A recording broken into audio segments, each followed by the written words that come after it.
Hi guys, welcome to A Peek in Holy Meadows and welcome back to my living room. Today I wanted to talk about astrology. I want to talk about why I use astrology, some of the practical uses that I have in my life. And then I just want to break it down into simpler terms. So I'm going to explain the planets, I'm going to explain each zodiac sign, and I'm going to explain house placements. So the first thing I want to discuss is what astrology is. Most people view astrology as just the sun sign, but astrology is much more expansive. Astrology is an ancient system and science that was used literally in 3 BC, and it originates in the Mesopotamia, India area. And astrologers cast what is called a birth chart to get a full comprehensive view of the personality and what aspects the person is coming into this earth with. A birth chart is a chart that basically shows the positions of planetary aspects. It shows the positions of all of those bodies at the time you were born. So kind of think of it like the snapshot of the sky at the exact time, second, and location you were born. I know there's a lot of debate about whether astrology is real or not, but in my opinion, I don't even think astrology is a religion or anything like that. I simply view it as a tool and a method to getting you information, and it has many other uses in metaphysical spaces. So what I'm trying to say is that if you don't agree with the system, if you don't see it as valid or real or anything like that, that's perfectly fine. Just be respectful. This is not a place where I tolerate astrology hate. I constantly use astrology in my everyday practice and in my everyday life. So yeah, I just want to teach you guys how you can integrate these concepts and also just give you a more comprehensive view. Another thing is that I use the tropical zodiac system, and I use the Placidus house system.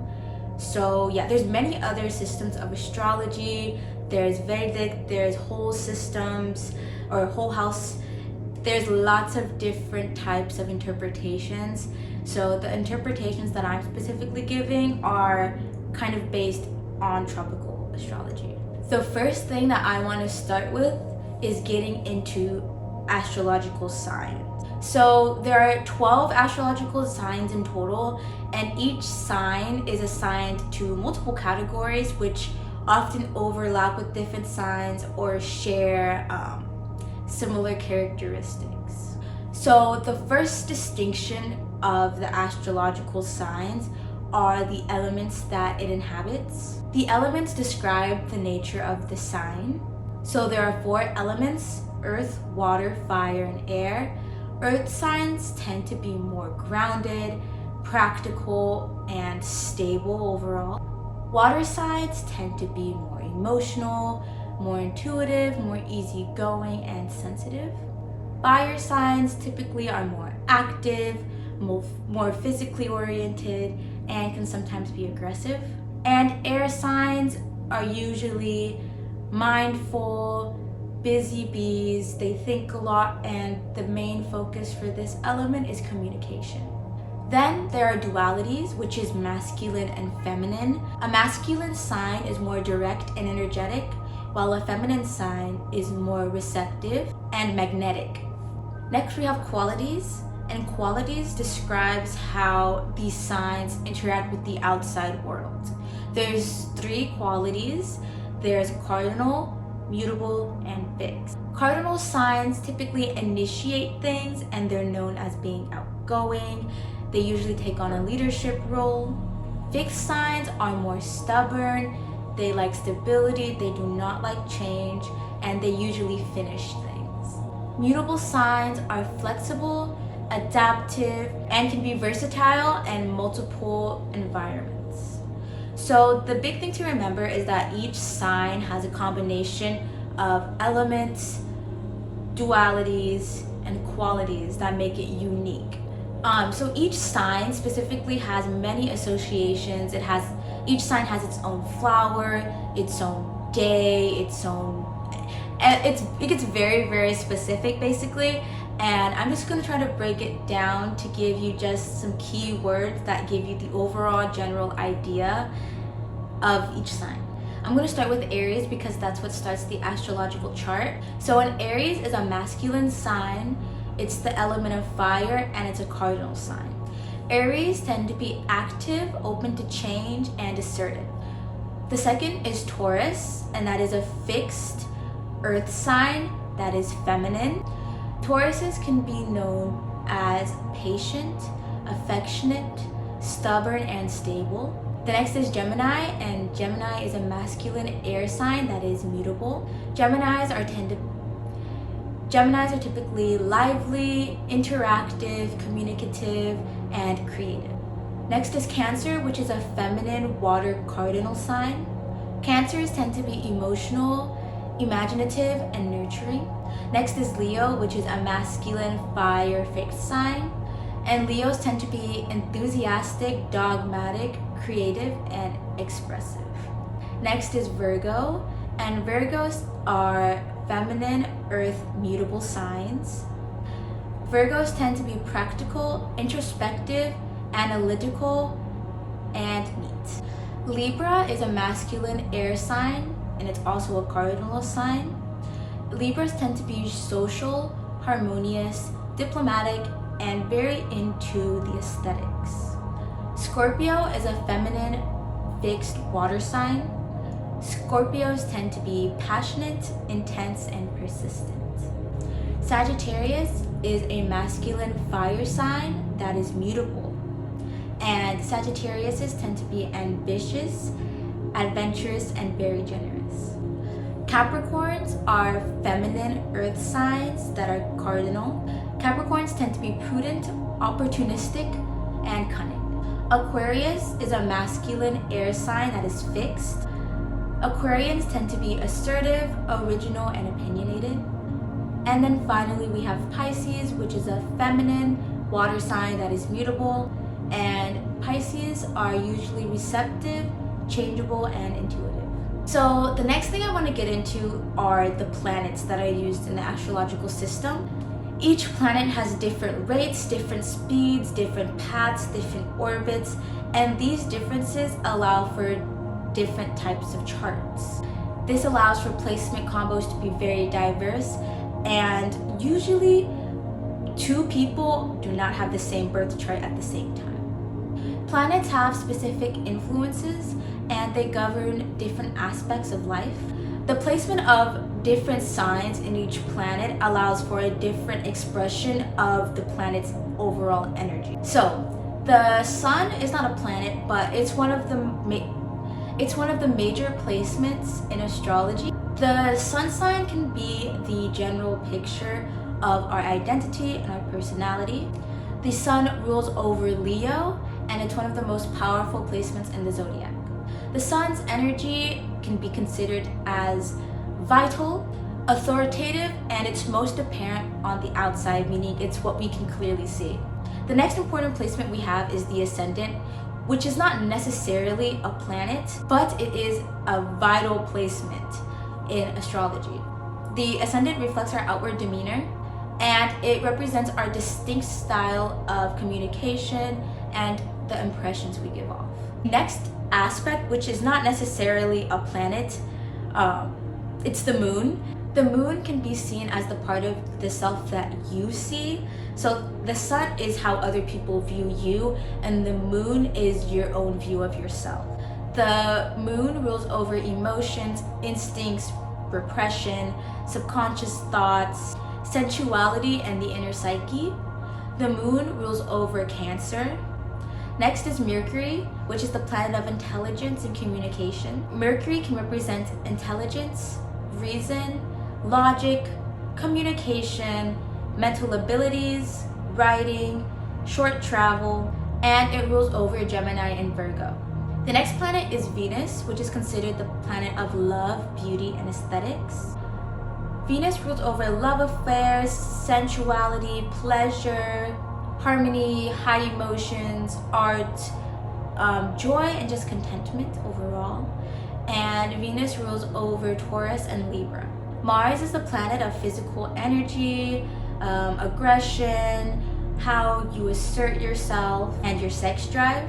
The energy of Aries is high energy, boldness, ideas turning into actions, ambitions, desire, and strength. And Mars rules over Aries. The next planet is Jupiter, which is the planet of expansion, good luck, optimism, success, and abundance. Jupiter rules over health, wealth, happiness, knowledge, vision, and honesty. And Jupiter rules over Sagittarius. Saturn is the planet of hard work, discipline, and life lessons or trials. The energy of Saturn is self-control, limitations, obstacles, patience, learning, and discipline. And Saturn rules over Capricorn. Uranus is the planet of sudden change and upheaval and transformation. Uranus can be considered our inner will, our plans for the future, invention, sudden upheaval, and it rules over Aquarius. Neptune is the planet of mystery, intuition, and spirituality. Saturn can represent illusion, imagination, repression, mystery, and dream. Neptune rules over Pisces. The final planet we have is Pluto.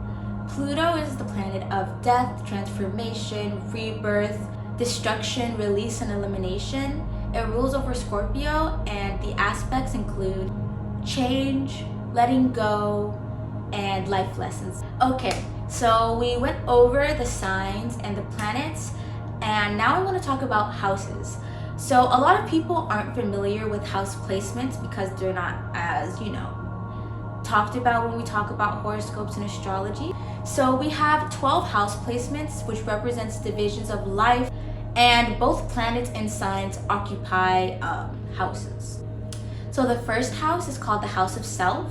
The first house rules over our mannerisms, our temperament, our disposition, physical attributes on our face, and overall it's the lens through which our whole, specifically house chart, is viewed. So the first house placement could be considered as like the energy signature. Like, everything is kind of informed by that sign. The second house is the house of money and possessions. This represents ownership, earning power, possessions, property, and how you handle your money. The third house is the house of communication. It rules over self-expression, family, day-to-day travel, written communication. The fourth house is the house of the home, and this house is talking about time, parents, childhood, ancestors, old age, things that are protected, and it's considered one of the mystical houses. The fifth house is the house of creativity and sex and pleasure. This house rules over everything from art, self-expression, sexual nature, love affairs, and how you give affection. The sixth house is the house of health and service. This house talks about helping others, your purpose in the world, co-workers, work and occupation, and health and disease. The seventh house is the house of partnership. It talks about marriage, life partnerships, contracts, shared income, your partner's income, and pursuing shared goals.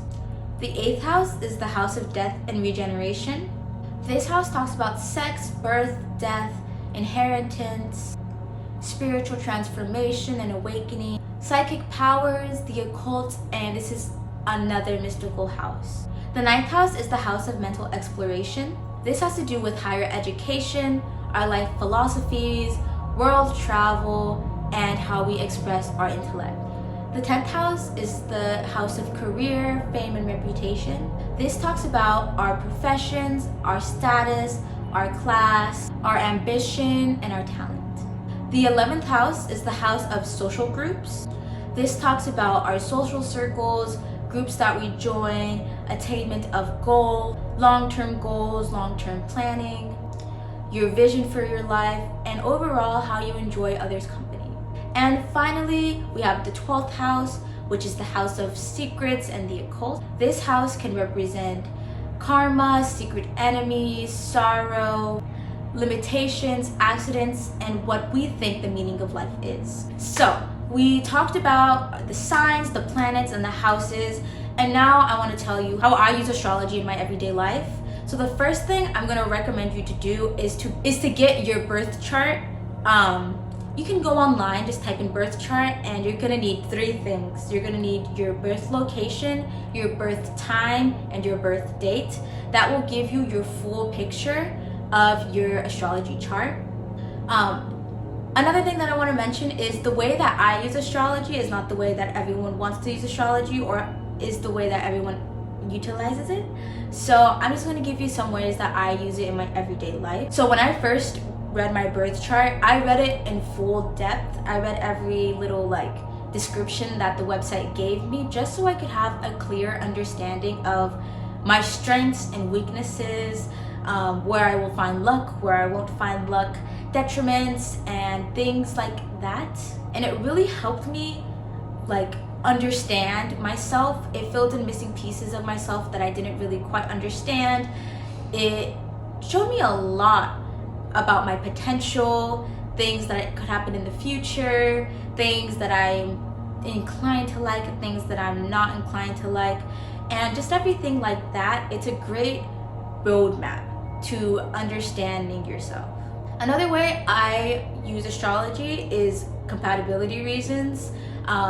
With my boyfriend, I read his whole chart and I read my whole chart, and it really helped me to understand his strengths and weaknesses when it came to love, communication, affection, stuff like that, and also mine and how that combination could fare. So that's all I have for today. Thank you guys for watching. I hope you learned something from this and you got more insight and more clarity, and I hope you guys have a wonderful rest of your day.